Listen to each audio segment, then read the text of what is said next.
Lançons Visual Studio 2015.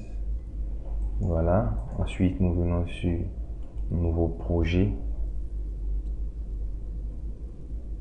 Nous patientons juste un peu.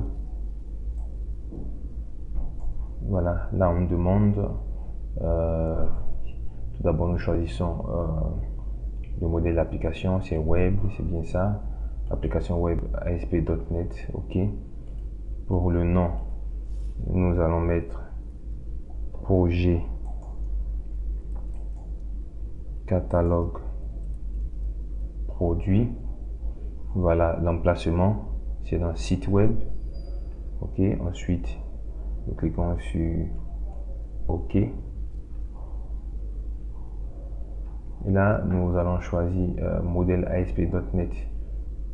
Nous prenons vide, empty, et ici, nous cliquons sur MVC. Ensuite, ça c'est Microsoft Azure, tout ça. On peut cliquer sur annuler et continuer.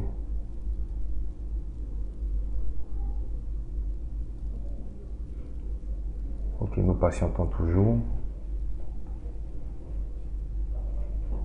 Microsoft Visual Studio en train de préparer notre application, notre projet, catalogue produit.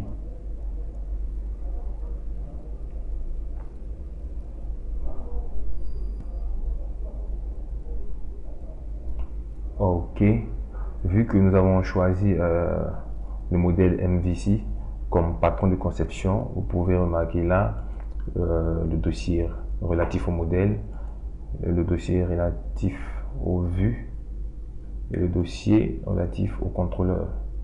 Okay, tout d'abord, nous allons venir voir le système de routing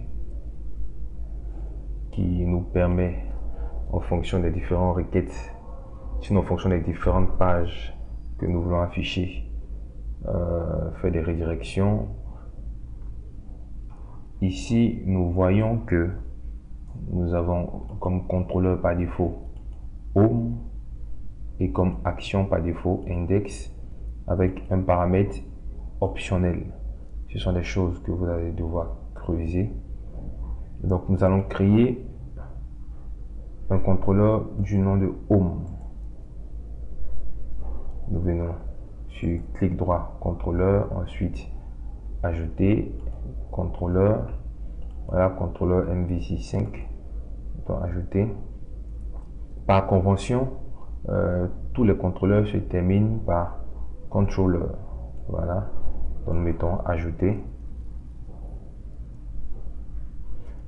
Et dans ce contrôleur, qui est bel et bien une classe, nous avons des actions qui peuvent être considérées comme des méthodes. Nous avons l'action index. Et par convention, l'action index plutôt, devra lancer une vue du nom de index. Pas forcément, mais qui peut porter un autre nom.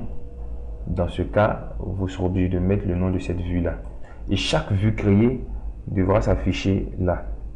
Sinon, s'enregistrera dans ce dossier View.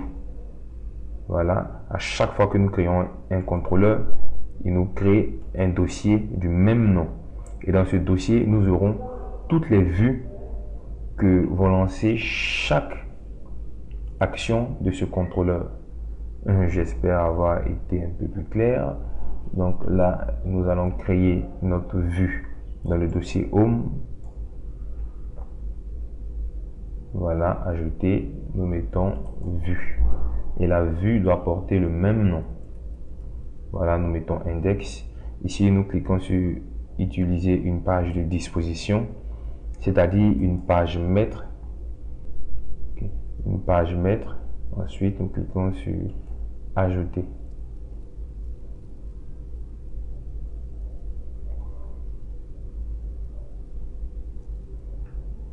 Voilà notre page index qui vient d'être créée. OK. Vous verrez que notre page maître a été aussi créée underscore layout dans le dossier partagé qui se trouve dans le répertoire vue. Nous allons donc lancer notre layout. Voilà, je vais juste expliquer un peu. Ici, nous avons le menu Navbar, Navbar Invest, qui sont des propriétés Bootstrap. Ensuite, tout à fait en bas là, nous avons le corps de notre site. Render Body permettra de lancer toutes nos vues à partir de chaque lien dans le menu. Voilà, nous avons le footer, le pied de page. Ici, nous allons ajouter un autre lien du nom de... Voilà, comme ça. Et... Pardon, c'est plutôt un href. Voilà. Ici, nous allons mettre ajouter catégorie. Et juste en bas, nous notons un autre lien.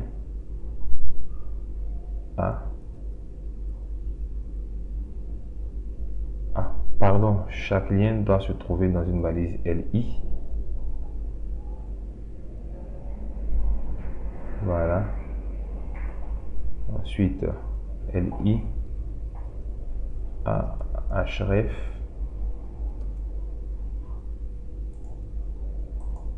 mettons ajouter produit et nous enregistrons. Ok. Sur notre page index, nous allons mettre simplement bonjour, hello, buenos dias. Voilà, nous allons choisir notre navigateur Google Chrome et cliquer sur exécuter pour voir notre rendu. Normalement, tout devrait bien se passer. Nous patientons juste un peu. Voilà. Bon, je ferme cet onglet. Vous voyez, le contrôleur Home a lancé l'action index qui, elle, doit nous retourner la vue index. Voilà. Index, bonjour, hello, buenos dias. Ajouter catégorie.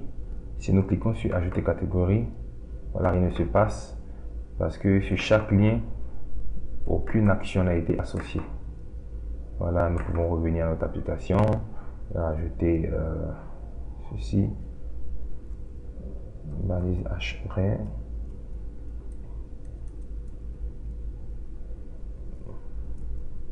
mon application de catalogue en ligne. Voilà, enregistrer. Vous venez ici. Voilà mon application de catalogue en ligne. Par la suite, nous allons créer les formulaires d'enregistrement, de modification et de suppression après s'être connecté bien sûr à la base de données. Merci.